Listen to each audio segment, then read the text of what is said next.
এখানে লিখছেন, রাসেল ভাই আসসালামু আলাইকুম, নিশ্চয়ই ভালো।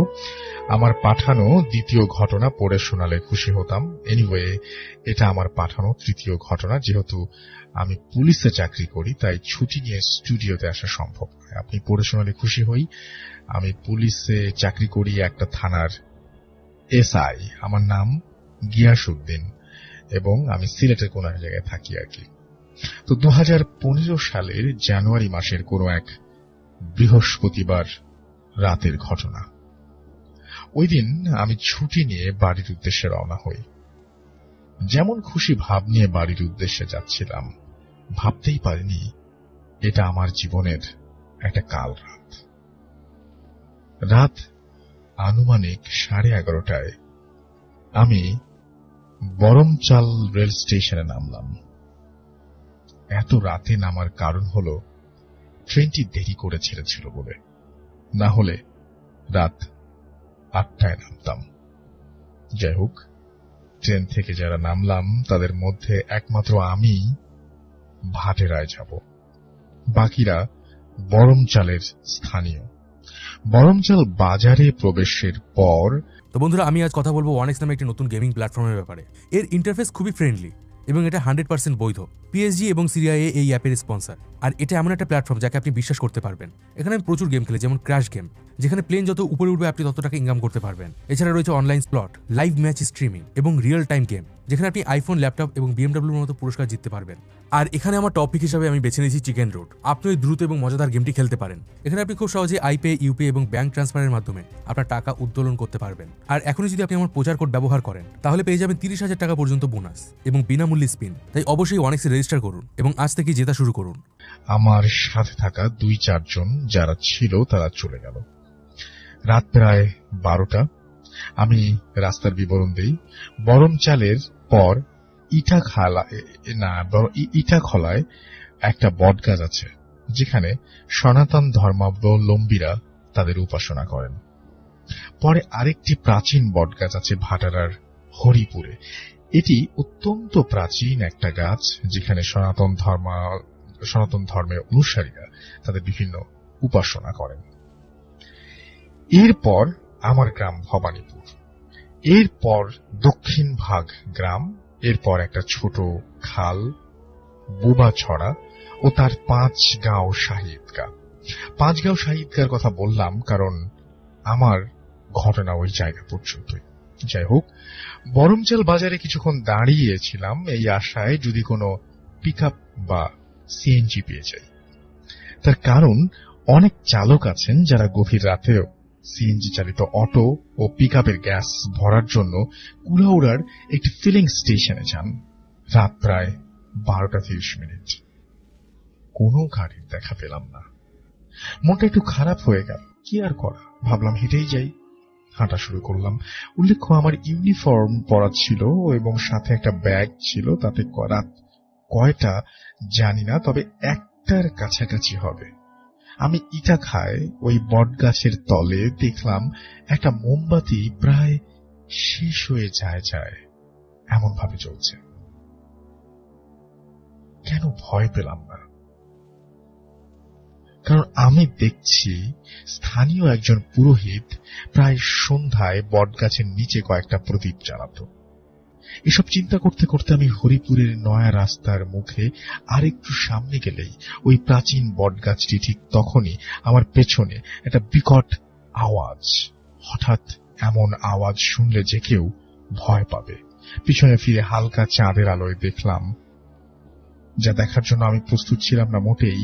আমি দেখলাম একটা ছোট হাতি যেন আমার দিকে তেড়ে আসছে। কি করব বুঝতে পারছি না। রাস্তা থেকে সরে দাঁড়াবো নাকি চিৎকার দেব, কি করব? প্রচন্ড ভয় পেয়েছিলাম। বুঝলাম আমি নড়তে পারছি না। হাতির বাচ্চাটি আমার প্রায় পাশে চলে এসেছে। আমার কোনো ক্ষতি করলো না। আমি পাথরের মতো দাঁড়িয়ে আছি আর ভাবছি কি করব। আমায় বাড়ি যেতেই হবে, এখানে দাঁড়িয়ে থাকলে হবে না। আর ওই হাতিটি আমার কোনো ক্ষতি করতে পারবে না, এটা নিজেকে সান্ত্বনা দিলাম। নিজেকে সাহস দিয়ে সামনে এগিয়ে গেলাম। পকেট থেকে ফোন বের করে বাড়িতে ফোন দেওয়ার চেষ্টা করলাম, কিন্তু দিতে পারলাম না। বারবার ফোন কেটে যাচ্ছিল, কারণ আমার ফোনে নেটওয়ার্ক নেই। কিন্তু কেন? সামনের মাদ্রাসা বাজারে একটা টাওয়ার আছে, তারপরও নেট নেই। অনাকাঙ্ক্ষিত কিছুর জন্য নিজেকে তৈরি করছিলাম। পুলিশে চাকরি করি, ভয় পাবো কেন? যথেষ্ট সাহস নিয়ে সামনে এগিয়ে যাচ্ছি। একটু দূরে থেকে দেখলাম বটগাছটা কেমন যেন আলোকিত, ডালে ডালে আলো জ্বলছে, গাছে গাছে আলো জ্বলছে কেন? এত রাতে কেই বা আলো জ্বালালো? আর এগুতে শুনলাম কোন বাদ্যযন্ত্র বাজছে। সবচেয়ে অবাক হলাম যেটা দেখে, দেখলাম হাতিটি গাছের নিচে বসে আছে আর মাথা নুইয়ে তার সামনের মানুষের মতো দেখতে কেউ বসে আছে, আর তার পাশে ঘিরে আছে অনেক ছোট আকারের কিছু লোকজন। এরকম দৃশ্য দেখে যে কেউ ভয় পাবে, তবে আমি কেন যেন ভয় পেলাম না। আমি ঠিক বটগাছের নিচে, ঠিক তখনই ঘটল এক ভয়ানক ঘটনা, যার পুনরাবৃত্তি আমি কোনো দিনই দিতে চাই না। দেখলাম মন্ত্রের মতো পড়তে পড়তে ওই হাতির সামনে বসা লোকটি চিৎকার করে কি বলল, সাথে সাথে ওই বেটের লোকগুলো আমার দিকে ফিরে তাকালো। দেখলাম অনেকগুলো অগ্নি চোখ আমার দিকে তাকিয়ে আছে আর এক এক করে আমার দিকে এগিয়ে আসছে। নিজেকে তখন পৃথিবীর সবচেয়ে অসহায় জীব মনে হলো। বাঁচার সকল আশা ছেড়ে দিয়েছিলাম। তখন কণ্ঠ দিয়ে কালেমায়ে তয়বা বের হয়ে আসলো এবং আমি সূরা আহাদ পড়তে লাগলাম। অনেক অলৌকিক কিছুর অপেক্ষা করতে লাগলাম। ঠিক তখন প্রায় 20 হাত সামনে একটা আলো দেখলাম সাদা পোশাক পরিহিত কেউ একজন দাঁড়িয়ে আছে আর হাত দিয়ে আমায় তার দিকে যাওয়ার আহ্বান করছে। মরুভূমিতে তৃষ্ণার্ত লোক যদি পানি পায় সে যেমন খুশি হয়, আমার ঠিক সেই রকম অবস্থা। আমি দ্রুত ওই সাদা পোশাক পরা লোকটিকে ফলো করতে লাগলাম, কিন্তু তার কাছে যেতে পারলাম না। যতই জোরে হাঁটি উনি আমার থেকে 20-25 হাতের দূরত্ব থাকেন। আর ওই বেটে লোকগুলোও আমার দিকে শব্দ করে আসছে। প্রাণপণ দৌড় দিলাম। এক সময় বুঝলাম কেউ আমায় ধাক্কা মেরে কোনো দেয়ালের ভেতরে ফেলে দিল। তারপর একটা আওয়াজ এবং ফজরের পরে যাস, আগে না, কেউ একজন উপদেশ দিল। এটা শুনতে শুনতে মনে হয় জ্ঞান হারাই আমি। সকালে জ্ঞান ফিরেই দেখি আমার পরিচিত ও আমার এলাকার কিছু মানুষ আমায় ধরে বসে আছে। তাদের মনে হয় ফজরের নামাজ পড়ে কবর জিয়ারত করতে তারা এসেছিল, এবং চারপাশ চেয়ে বুঝতে পারলাম যে এটা আমাদের পাঁচগাঁও শাহী ঈদগার কবরস্থান, আর আমি তার ভেতরে। তারা আমায় প্রশ্ন করল কি হয়েছিল, আমি বা এখানে কেন। তাদের কোনো প্রশ্নের উত্তর না দিয়ে আমি তাদের বললাম বাড়ি যেতে হবে, আপনাদের সাহায্য দরকার। তারা আমায় বাড়ি পৌঁছে দিতে সাহায্য করল। শুক্রবার থাকায় জুমার নামাজের নামাজ আদায় করার পরে ভবানীপুর জামে মসজিদের ইমাম সাহেবকে সকল ঘটনা খুলে বললাম। উনি আমায় বললেন ওই বটগাছের বেটে লোক, ওই হাতিটি আমার বিরাট ক্ষতি করতে পারত, এমনকি আমাকে হত্যাও করতে পারত। ইমাম সাহেব বললেন ওই সাদা পোশাক পরা লোকটি হয়তো ভালো কেউ ছিল যে তোমাকে বাঁচাতে এসেছিল। অসহায় বিপদের হাত থেকে বাঁচাতে কবরস্থানে রেখে যায়। ইমাম সাহেব বললেন কবরস্থান হল সবচেয়ে পবিত্র জায়গা এবং কোনোদিন কোনো খারাপ জিনিস এখানে প্রবেশ করতে পারে না। তিনি আরো বলেন যদি আর কোনোদিন এরকম বিপদে পড়ি তবে পাশে যদি কোনো কবরস্থান থাকে এবং আমি এবং আমার শরীরের পোশাক পবিত্র থাকে তবে নির্ভয়ে ওই কবরস্থানে প্রবেশ করি, এতে আমি নিরাপদ থাকব। আরো ঘটনা আছে, পরে লিখে পাঠাবো। আপনার পরবর্তী ঘটনার অপেক্ষায় থাকলে। আমার গলা ভেঙে যাচ্ছিল বারবার, সরি। তো যাই হোক, এইটাই ছিল আমার ঘটনা। আশা করছি আপনাদের ভালো লেগেছে। তো যেভাবে আমাদের ইমেলটি পাঠিয়েছেন সেই ইমেলটি আমি সেভাবেই পড়ছি। লিখেছেন রাসেল ভাই, আসসালামু আলাইকুম, কেমন আছেন? নিশ্চয়ই ভালো। আমি পুলিশে চাকরি করি, তাই ছুটি নিয়ে স্টুডিওতে আসা সম্ভব না, তাই আমার ঘটনাটা আপনি পড়ে শোনালে খুশি হব। আমার নাম গিয়াসউদ্দিন এবং বাড়ি তার মৌলভীবাজারের কুলাউড়া, এবং তিনি ভাটেরা ইউনিয়নের একজন অধিবাসী। এরপরে তিনি তার ফোন নাম্বার দিয়েছেন এবং তারপরে তিনি কিভাবে ভূত এফএম শোনেন সেই বর্ণনা দিয়েছেন। সেগুলোতে আমরা না যাই, আমরা চলে যাই সরাসরি ঘটনায়। এটা 2016 সালের জুন জুলাই মাসের ঘটনা। আমার থানায় প্রত্নতাত্ত্বিক বিভাগ থেকে একটা পত্র আসলো। সেখানে আমার থানায় একটি প্রাচীন জমিদার বাড়ির কথা উল্লেখ করে ওই বাড়ি সম্পর্কে সকল তথ্য আমাকে এই ব্যাপারে সাহায্য করার কথা বলা হয়। ওই দিন রাতে আমি আমার থানার একজন সোর্স, তার নাম সুমন, তাকে ওই বাড়িটি সম্পর্কে জিজ্ঞেস করলাম। সে আমাকে বলল, দেখুন স্যার, আমি ওই বাড়িটার সম্পর্কে এত কিছু জানি না, তবে হ্যাঁ, ওই বাড়িতে না যাওয়াই ভালো, কারণ ওই বাড়ির আশেপাশে প্রায় 2-4 মাইল এলাকায় কোনো জনবসতি নেই এবং বাড়িটি একটা ভুতুড়ে বাড়ি। আমি বললাম, না না না, এটা আদেশ, ওইসব ভূত টুত গুল্লি মারো, আমি আগামীকাল সকালে আসবো, তুমি তৈরি থাকবে। কয়েক সেকেন্ড নীরব থাকার পর সুমন বলল, ঠিক আছে স্যার। পরের দিন কাজে চাপে যেতে পারিনি। এর প্রায় 2-3 দিন পরে মোটর সাইকেল করে হঠাৎ একটা কাজে ওই এলাকায় যাই। ফিরে আসার আগে হঠাৎ ওই বাড়িটার কথা মনে পড়ল। সাথে সাথে সুমনকে কল দেই। একটা মোটর বাইক নিয়ে সেও চলে আসে। তারপর দুজনে রওনা হই ওই বাড়ির উদ্দেশ্যে। বেলা প্রায় 1টা।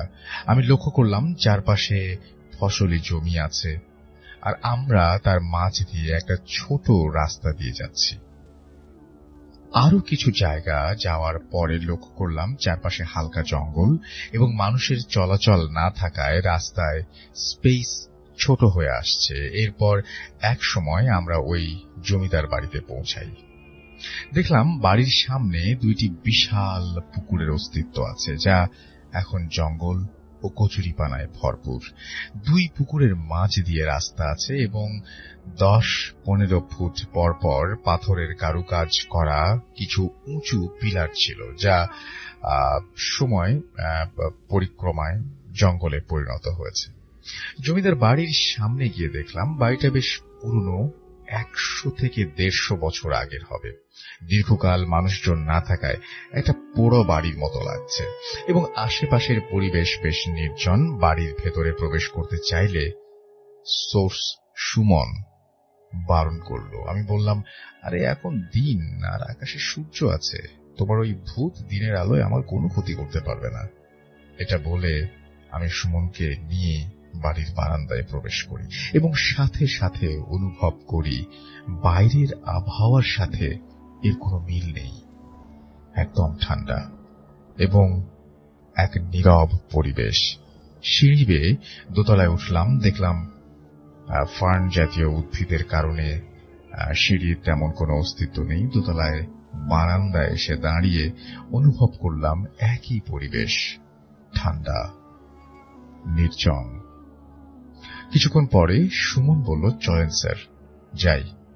আমি কিছু না বলে বেরিয়ে পড়লাম এবং ফিরে আসলাম থানায়। থানায় এসে ওই প্রত্নতাত্ত্বিক বিভাগের পত্রপত্র বের করে ভালো করে পড়ে দেখলাম তারা বাড়িটার সংস্কার করতে চায় এবং এই বাড়িটা ঘিরে তাদের একটি পরিকল্পনা আছে। এর প্রায় 10 দিন পরে 2জন লোক আসলো। তারা ওই বাড়িটায় যেতে চায়, সেই জন্য আমার থানা থেকে সাহায্য চায়। থানার ভারপ্রাপ্ত কর্মকর্তা ওসি স্যার আমাকে ডাকলেন। আমি ওনাকে আমার পরিদর্শন সম্পর্কে অবহিত করলাম এবং উনি আমাকে বললেন, যেহেতু আপনি একবার ওই জায়গায় গিয়েছেন, তাই আগামীকাল আপনি সময় করে একবার ওনাদের নিয়ে যাবেন। ওনারা ওই জায়গাটি পরিদর্শনে এসেছেন। আমি বললাম, ওকে স্যার। বলে আমি ওনাদের সাথে কথা বলি। ওরা আমার ফোন নাম্বার নিল এবং বলল কাল ফোন করবে। পরদিন সকাল 11টায় তারা আমার সাথে যোগাযোগ করল, কিন্তু একটা বিশেষ কাজ থাকায় আমি বিকাল 3টায় যাব বলি ওরা রাজি হল। উল্লেখ্য, ওই দিন আবহাওয়া তেমন ভালো ছিল না। তারপর ঠিক সময়ে ওই বাড়ির উদ্দেশ্যে রওনা হই। সাথে থানার একজন কনস্টেবল নেই, ওর নাম তুষার। প্রায় 4টায় ওই জমিদার বাড়িতে গিয়ে পৌঁছাই। উল্লেখ্য, আমাদের 2টি মোটর বাইক করে আমরা ওই জায়গায় যাই। যেহেতু 4টা হয়ে গেছে, তাই আমি কিছুক্ষণ তাদের সাথে থাকার পরে দেখলাম আসরের নামাজের সময় হয়ে গেছে। একটা কথা বলতে ভুলে গেছি। যারা আমার সাথে ছিলেন তাদের একজনের নাম রাজু আহমেদ এবং একজন আব্দুল লতিফ। যাই হোক, জমিদার বাড়ির পুকুরের পানিতে ওযু করে একটু ভালো জায়গা দেখে 3জনেই নামাজ আদায় করলাম। নামাজের শেষে লক্ষ্য করলাম আকাশ মেঘলা। আমার সাথে থাকা পুলিশ সদস্য তুষার প্রশ্ন করল, স্যার কবে শেষ হবে? কবে শেষ হবে? আকাশের অবস্থা ভালো নয়, ওদের বলুন তাড়াতাড়ি শেষ করতে। আমি দেখলাম ওরা দুজন দোতলার বারান্দায় দাঁড়িয়ে কথা বলছে। আমি ইশারায় আকাশের অবস্থা ও চলে যাওয়ার অনুরোধ করলাম। ওরাও ইশারায় সায় দিল। অনুভব করলাম বৃষ্টি হতে দেরি নেই। ততক্ষণে একটু একটু বৃষ্টি পড়তে লাগলো। হঠাৎ আকাশটা কেমন যেন অন্ধকার হয়ে গেল। আরম্ভ হলো প্রচন্ড বৃষ্টি। দেরি না করে সাইকেল দুটি বারান্দায় নিয়ে গেলাম। প্রবল বৃষ্টির সাথে বজ্রপাতের শব্দ, মুহূর্তে একটা ভৌতিক পরিবেশ তৈরি হলো। আমি ও তুষার মোবাইলের ফ্ল্যাশ জ্বালিয়ে দোতলায় গিয়ে ওদের সাথে মিলিত হলাম। দেখলাম ওদের চোখেও ভয়ের ছাপ।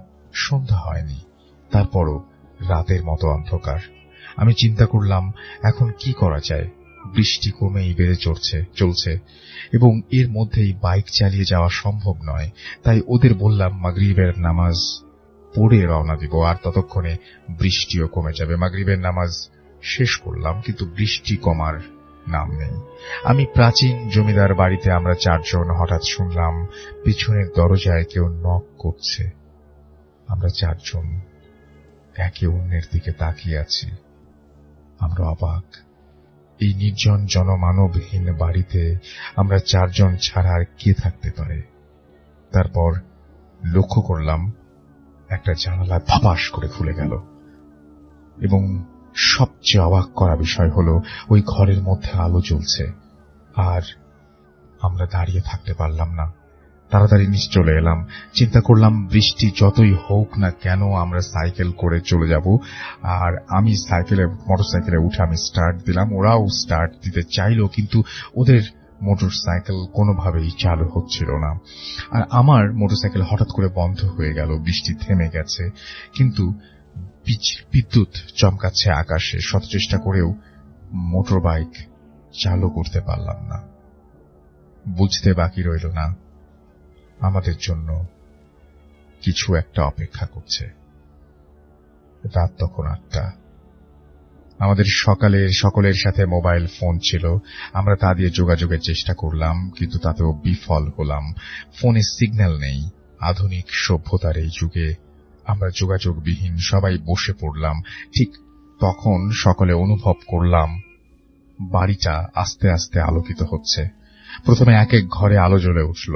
আমরা লক্ষ্য করলাম জমিদার বাড়ির উঠোনের দিকে। দেখলাম 10 থেকে 15 মৃতদেহ ফাঁসিতে ঝুলছে। আবার অনুভব করলাম ঘরের ভেতর থেকে কান্নার আওয়াজ। বুঝলাম কয়েকজন নারী কাঁদছে। সে কি চিৎকার! এক ভয়ঙ্কর কান্নার আওয়াজ। দেখলাম লতিফ সাহেব জ্ঞান হারিয়েছেন। রইলাম আমরা 3 জন। চিন্তা করলাম যে করেই হোক পরিস্থিতি মোকাবেলা করতে হবে। তুষার ও রাজু সাহেবকে বললাম সাইকেল উপর করে তা থেকে তেল বের করতে হবে। দেখলাম তারা নড়তেও ভয় পাচ্ছে। ধমক দিলাম, তারা উঠল। আমি কিছু শুকনো পাতা ও ডাল সংগ্রহ করলাম ঘরের ভেতর থেকে। এখন এসব ছিটিয়ে একটা বৃত্ত তৈরি করলাম। লতিফ সাহেবকে তুলে আনলাম বৃত্তের মাঝখানে। সাইকেলের তেলের মাঝে কিছু পাতা ও ডাল ঘষে তেল লাগিয়ে নিলাম। এবার আগুন জ্বালাবো। পকেট থেকে গ্যাস লাইট বের করেছি। তখন লক্ষ্য করলাম ওই আঙিনায় ফাঁসিতে ঝুলে থাকা মৃত শরীর একে একে রশি ছিঁড়ে নিচে পড়ছে এবং 5-6 সেকেন্ড পরে অস্বাভাবিকভাবে দাঁড়িয়ে যাচ্ছে। আর ঘরের ভেতরে থাকা মহিলার কান্নার শব্দ আরো বিকট আকার ধারণ করেছে।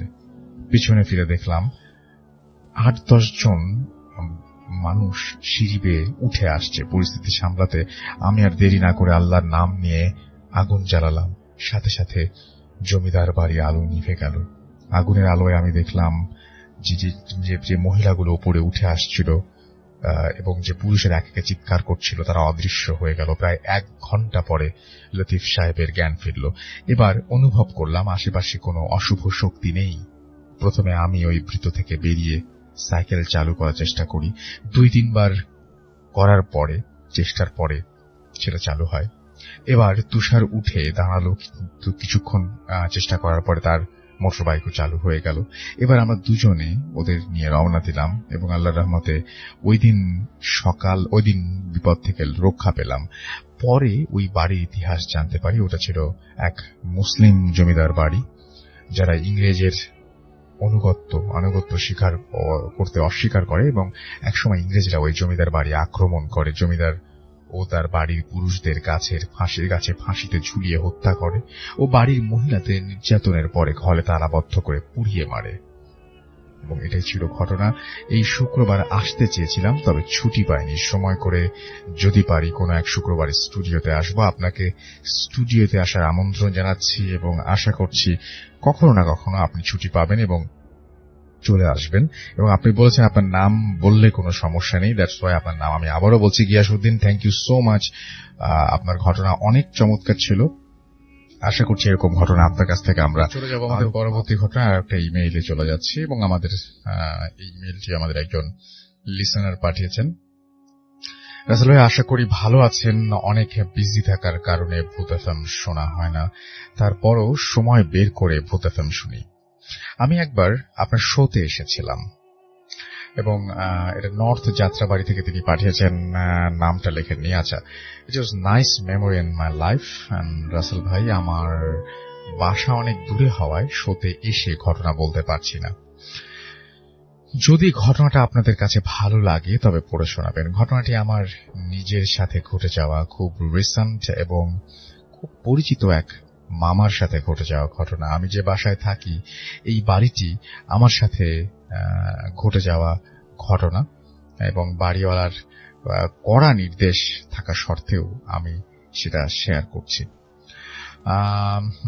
এবং রাসেল ভাই, আমার বাসাটা হচ্ছে নর্থ যাত্রাবাড়ি।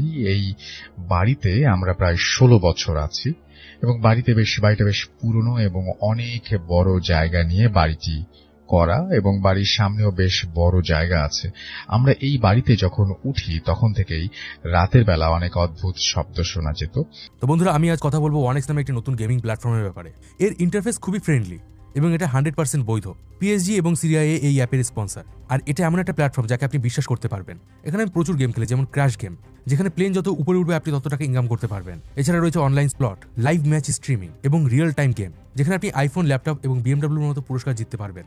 আর এখানে আমার টপিক হিসাবে আমি বেছে নিয়েছি চিকেন রোড। আপনি ওই দ্রুত এবং মজাদার গেমটি খেলতে পারেন। এখানে আপনি খুব সহজে আইপে, ইউপি এবং ব্যাংক ট্রান্সফারের মাধ্যমে আপনার টাকা উত্তোলন করতে পারবেন। আর এখনই যদি আপনি আমার প্রচার কোড ব্যবহার করেন তাহলে পেয়ে যাবেন 30,000 টাকা পর্যন্ত বোনাস এবং বিনামূল্যে স্পিন। তাই অবশ্যই ওয়ানেক্সে রেজিস্টার করুন এবং আজ থেকে জেতা শুরু করুন। আমি ইগনোর করতাম এই ভেবে যে শব্দ হতেই পারে, কিন্তু তা পরের দিন কেন শব্দটা হতো ওপরের ফ্ল্যাটে। শব্দগুলো প্রতিদিন কেন এবং শব্দটা ওপরের ফ্ল্যাটে হতো। শব্দগুলো এরকম যে কেউ যেন কিছু গুছাচ্ছে, ফ্লোরে বাড়ি দিচ্ছে। আবার মনে হতো কেউ যেন ঝাড়ু দিচ্ছে, মনে হতো কেউ যেন হেঁটে বেড়াচ্ছে। আমি একদিন বিরক্ত হয়ে খোঁজ নিলাম ওপরের ফ্ল্যাটে, কিন্তু অবাক হলাম এই শুনে যে এই ফ্ল্যাটে যারা থাকে তারা ঠিক সেম শব্দ পায়। উনি বললেন এইরকম শব্দ উনি প্রতিদিন, যা কিনা সেটা তাদের সাথে হয়ে থাকে, একই ঘটনা হয়ে থাকে তাদের সাথে। 4 তলার ওপরে আর কোনো ফ্ল্যাট নেই। 4 তলায় কেয়ারটেকারের পাশের ফ্ল্যাটে যারা থাকেন তারা সবচেয়ে বেশি ভুক্তভোগী। অনেক কিছুই তারা দেখেছেন, কিন্তু তারা বিশ্বাস করতে পারছেন না আদতেই এইগুলো সম্ভব কিনা। 4 তলায় মহিলা ও তার হাজব্যান্ড এবং তাদের 2 ছেলে তারা থাকত এবং তাদের ছোট একটি কাজের মেয়ে ছিল। মেয়েটা এই বাসায় আসার পর থেকেই অদ্ভুত আচরণ করতে শুরু করে, কিন্তু বাসার লোকজন ব্যাপারটা নিয়ে এতটা চিন্তিত ছিল না। একদিন রাতে আন্টি দেখতে পায় একটি ছোট মেয়ে বারান্দার দরজা ঘেঁষে দাঁড়িয়ে আছে। অন্ধকারে বোঝা যাচ্ছিল না মেয়েটাকে। মেয়েটার পুরো কোনো মেয়েটাও কোনো সারা শব্দ দিচ্ছে না। মেয়েটা আস্তে করে বারান্দার কোনায় গিয়ে দাঁড়িয়ে থাকে। আন্টি রুমের লাইট জ্বালেই বারান্দায় গেলেন এবং কিন্তু কেউ ছিল না সেখানে। দেখার ভুল ভেবে আন্টি ব্যাপারটা মাথায় নিলেন না। এরপরও অনেকবার একই জিনিস দেখেছেন তিনি। একটা সময় তারা বাসাটা ছেড়ে দেন। একদিন আমি বাসা ছেড়ে দেওয়ার ওপরে একদিন আমি বাসার ছেড়ে দেয়া ওপরে উঠেছি, আমি বুঝিনি কথাটার মানে। আমার মনে হয় যে জায়গাতে ছেড়ে গেছেন সেই জায়গা থেকে, এবং তিনি বলছেন যে সিক্রেট, দেখলাম যে একজন দাঁড়িয়ে আছেন এবং মুখে দাড়ি, ফর্সা চেহারা এবং পরনে ব্ল্যাক কালারের জুব্বা, হাতে তসবিহ। আমি হঠাৎ দেখেই আটকে উঠি। পরে ওনাকে সালাম দেই, উনি সালামের উত্তর দিলেন এবং আমার দিকে কিছুক্ষণ তাকিয়ে থেকে তারপর আমাকে বললেন, তোমার নাম হাসান। এরপর আমি কিছুটা ভয় পেয়ে যাই, কিন্তু আমার 3 তলায় যে থাকেন বড় ভাই, দেখলাম উনি নামছেন না। বড় ভাই আমাকে বললেন ওনার বাসায় বেড়াতে আসছেন আমেরিকা থেকে এবং সম্পর্কে মামা হন। দেখে মনে হচ্ছিল অনেক পরহেজগার মানুষ এবং অনেক কিছু জানেন। রাতের বেলা 3 তলার বড় ভাই আমাকে ডাক দিলেন, বললেন ওনার বাসায় আসার জন্য। আমি গেলাম, দেখলাম ভাইয়ের মামা এক রুমে মোমবাতি জ্বালিয়ে বই পড়ছেন। আমি ভাইকে জিজ্ঞেস করলাম, ভাই ওই রুমে কারেন্ট নাই, আপনার মামা মোমবাতি জ্বালিয়ে বই পড়ছেন। ভাইয়া বললেন মামা কাজ করছেন মোমবাতি জ্বালিয়ে। বললাম কেমন কাজ ভাইয়া? মোমবাতি জ্বালিয়ে করছেন। কিছুক্ষণ পর মামা আসলেন, আমি আর ভাইয়া ড্রয়িং রুমে বসেছিলাম এবং মামা আমাকে দেখে আগে সালাম দিলেন, তারপর ভাইকে বললেন যে এই বাড়িতে খারাপ কিছু নেই, তবে যা আছে তা কারো ক্ষতি করবে না। মামা যা বললেন আমি তাতে ভয় পেয়ে যাই। প্রায় প্রত্যেক বাড়িতেই নাকি থাকে। মামা আরো বললেন যে যারা আত্মহত্যা করে তাদের আত্মা মানে এরকম ভাবে ঘোরাফেরা করে আর কি, এরা পৃথিবীতেই ঘোরাফেরা করে এবং বাড়ির ছাদ এগুলাতে তারা বেশিরভাগ সময় নাকি আশ্রয় নেয়। আবার এই আত্মাগুলো নাকি মানুষকে খারাপ কাজে ব্যবহার করে, যাকে মানুষ খারাপ কাজে এই আত্মাগুলোকে ব্যবহার করে, যাকে ব্ল্যাক ম্যাজিক বলে। এরপর মামা তার একটা অভিজ্ঞতার কথা বললেন, যেটা ঘটেছিল আমেরিকায়। আমি বিশ্বাস করতে পারিনি যে এরকমও হয়ে থাকতে পারে তার সাথে কারো সাথে। মামা যে শহরে থাকতেন আবাসিক এলাকা ছিল এবং মামা যে বাড়িতে থাকতেন, পাশের বাড়িতে হাজব্যান্ড ওয়াইফ থাকতেন। এই দুইজনের কথা খুব কম, এরা এই দুইজন কথা খুব কম বলতো। মামা বুঝতে পারছিলেন যে প্রবলেম আছে এই দুইজনের, এবং তারা কেন কথা বলতে চান না কোনো ব্যাপারে, বা তারা কথা এত কম বলেন কেন। তাদের কথা বলার আগ্রহ না দেয় দেখে মামা আগ বাড়িয়ে তাদের সাথে কথা বলতেন। তবে মামা খেয়াল করতেন তাদের কাজকর্ম, এই সমস্ত কিছু, এবং ওই বাসায় আরো কেউ আসতো না কখনো। তাদের বাড়ির সামনে লেটার বক্সে লেটার এসে পড়ে থাকতো, কেউ নিত না।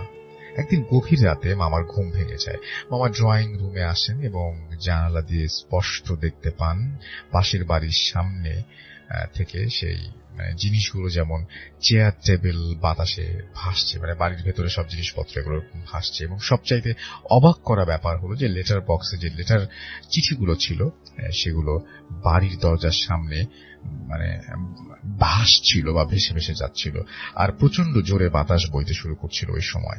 মামা বিশ্বাস করতে পারছিলেন না এবং মামা আস্তেই করে রুমে চলে গেলেন। এবং পরদিন সকালে মামা খবরে দেখলেন যে কোথাও ঝড়ের কোনো নিউজ নেই।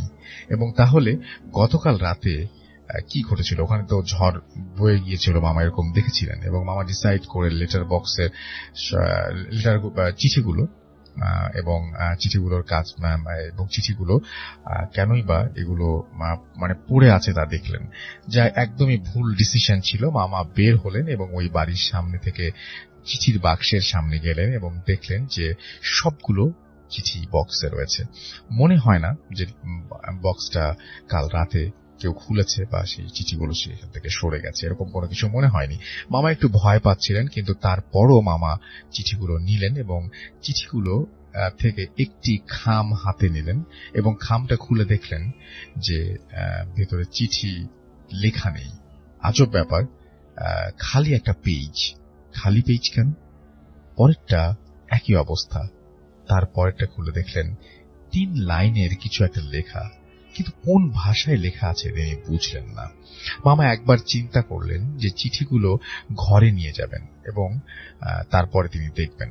পরে মোবাইলে ছবি তুলে নিলেন তিনি চিঠিগুলোর, এবং চিঠিগুলো খামে ভরে লেটার বক্সে রেখে যখনই তিনি মুভ করবেন ঠিক তখনই তার চোখ পড়ে ওই বাড়িতে। দেখলেন হাজব্যান্ড ওয়াইফ দুজনেই জানালা দিয়ে তাকে দেখছে। মামা অনেকটা ভয় পেয়ে যান। মামা ঘরে চলে আসেন। মামা আরো ভয় পেলেন। ওই হাজব্যান্ড ওয়াইফ ঠিক তখনও জানালা দিয়ে তাকিয়েছিল, অর্থাৎ তারা জানালা দিয়ে এক দৃষ্টিতে তাকিয়ে মামাকে দেখছিল। মামা কিছু না ভেবে তার রুমে চলে যান। বিকেল বেলা মামা একটি কাজে বের হন। কাজ শেষ করে বাড়ি ফিরেছিলেন এবং গাড়ি তিনি নিজেই ড্রাইভ করছিলেন। গাড়ির ভেতরে এসি থাকা সত্ত্বেও মামার গরম লাগছিল। কেন গরম লাগছে সেটা তিনি বুঝতে পারছিলেন না। গাড়ি ড্রাইভ করার সময় তিনি খেয়াল করলেন যে জোরে বাতাস হচ্ছে। মামা এসি অফ করে গাড়ির জানালা খুলে দেন, কিন্তু এত বাতাস মামার শরীরে লাগছিল না। হঠাৎ গাড়ির লুকিং গ্লাসে তাকাতেই দেখলেন গাড়ির পেছনের সিটে সেই হাজব্যান্ড ওয়াইফ বসে আছেন। মামা এতটাই ভয় পেয়ে যান, গাড়ি রাস্তার মাঝখানেই হার্ট ব্রেক করলেন এবং গাড়ি থেকে রাস্তার মাঝখানেই তিনি বের হয়ে যান। এবং রাস্তায় পুলিশ ছিল। পুলিশ মামার গাড়ির সামনে আসে। কোনো প্রবলেম হয়েছে কিনা জিজ্ঞেস করলে মামা কিছু বললেন না। মামাকে ঘাবড়াতে দেখে পুলিশ কিছুটা সন্দেহ করে বসে এবং গাড়ি চেক করে এবং মামাকে যেতে বলে। মামা বাড়ি আসলেন, দেখলেন ওই বাড়ির গেটে তালা মারা। কিছু না ভেবে মামা গাড়ি গ্যারাজে নিয়ে গেলেন এবং গ্যারাজে নিয়ে যাওয়ার পরে ঘরে ঢুকে ফ্রেশ হয়ে রাতের খাবার শেষ করে রুমের এসি অন করে ঘুমাতে যান। প্রচন্ড ঠান্ডা লাগার কারণে মামার ঘুম ভেঙে যায়। মামা ঘুমের চোখে এসির রিমোটটা নিয়ে এসিটা অফ করে দেন। তারপরও ঠান্ডায় কারণে তার আবার ঘুম ভেঙে যায়। মামা বুঝতে পারছিলেন না কেন এত ঠান্ডা লাগছে। মামা খাটে শুয়ে শোয়া অবস্থাতে দেখতে পান যে তার পায়ের সামনে দুজন দাঁড়িয়ে আছেন। মামা দেখলেন যে তার পায়ের সামনে থাকা টেবিল ল্যাম্পটা তিনি জ্বালালেন এবং ল্যাম্প জ্বালানোর পর মামা কিছুই দেখতে পেলেন না। রুমের লাইট জ্বালালেন এবং দেখলেন তার টেবিলের ওপর সেই একটা চিঠি পড়ে আছে। এবার মামা অনেক ভয় পেয়ে যান। এরপর শুরু হয় তার বাড়ির ভেতরে ঝোড়ো বাতাস। এত জোরে বাতাস হচ্ছিল যেন ঘরের সব জিনিসপত্র মাটিতে পড়ে যাবে। মামা বহু কষ্টে টেলিফোন নিয়ে 911-এ কল দেন এবং পুলিশকে খুব দ্রুত আসতে বলেন। ঠিক এমন সময় কারেন্ট চলে যায়। তখন রুমে বাতাস হচ্ছিল। মামা দেখলেন তার ড্রয়িং রুমের সোফায় ওই হাজব্যান্ড ওয়াইফ বসে আছেন। এবার মামা নিজেকে আর ধরে রাখতে পারলেন না। মামা জ্ঞান হারিয়ে ফেলেন। পুলিশ এসে দরজা ভেঙে মামাকে অজ্ঞান অবস্থায় হসপিটালে নিয়ে যায়। জ্ঞান ফেরার পর মামা প্রথমেই অভিযোগ করেন পুলিশ আসতে এত দেরি করলো কেন। কিন্তু অবাক করা বিষয় হচ্ছে মামা পুলিশকে কল দেওয়ার 2 মিনিটের মাথায় পুলিশ চলে এসেছিল। মামার বাসার গেট অনেকক্ষণ নক করে। প্রায় 10 মিনিট অতিক্রম করার পর পুলিশ বাধ্য হয়ে গেট ভেঙে ভেতরে ঢোকে এবং মামাকে ফ্লোরে পড়ে থাকতে দেখে। মামা পুলিশকে সব ঘটনা খুলে বলেন এবং পুলিশ খোঁজ নিয়ে দেখেন যে মামার পাশের বাড়িতে 10 থেকে 15 বছর ধরে তালা মারা অবস্থায় পড়েছে এবং লেটার বক্সে কোনো চিঠি নেই। এরকম নিউজ পুলিশ অনেকবার পেয়েছিল, তবে এবার পুলিশ মামাকে ওই বাড়িটি ছাড়তে বলেন। মামা পুলিশের সহায়তায় বাড়ি থেকে মালপত্র পিকআপ ভ্যানে ওঠান এবং যাওয়ার সময় মামা গাড়ির জানালা দিয়ে ওই বাড়িটার দিকে তাকান এবং দেখেন সেই হাজব্যান্ড ওয়াইফ বাড়ির জানালার সামনে দাঁড়িয়ে তার দিকে তাকিয়ে আছে। মামার কাছ থেকে এই ঘটনা শুনে আমি বিশ্বাস করতে পারছিলাম না। মামা আরো বলেন যে মোবাইলে দেয়া ছবি, যে সমস্ত চিঠির ছবি তিনি তুলেছিলেন, ওই মোবাইলটি ওই দিনের পর তিনি আর খুঁজে পাননি। এর কয়েকদিন পর মামা আমেরিকা চলে যান। মামা বলে গেছেন যে নেক্সট টাইম বাংলাদেশে আসলে ভূত এফএম শোতে তিনি আসবেন। আর আমরা যে বাড়ি থাকি ওই বাড়ির অদ্ভুত শব্দ এখন শুনেই যাচ্ছি, আজও শুনছি। আমরা পাশের ফ্ল্যাটের একটা ছোট ভাইকে ভাই একদিন আমাকে বলল যে ভাই, কাল রাতে আমি সম্ভবত আমি শব্দ পেয়েছি, কি যেন নুপুর পরে বাড়ির নিচে হাঁটাহাঁটি করছিল। আমি বিশ্বাস করিনি। আসলে আমি একদিন রাতে বারান্দায় যাই, সিগারেট খাবার জন্য আমার একদম স্পষ্ট আমি শুনেছি, এবং একজন কেউ নুপুর পরে হাঁটাহাঁটি করছে এরকম অদ্ভুত অদ্ভুত শব্দ বাসায় অহরহই শোনা যায়। তো এটাই ছিল ঘটনা, এবং এই ঘটনাটি তিনি পাঠিয়েছেন। Thank you very much for your story.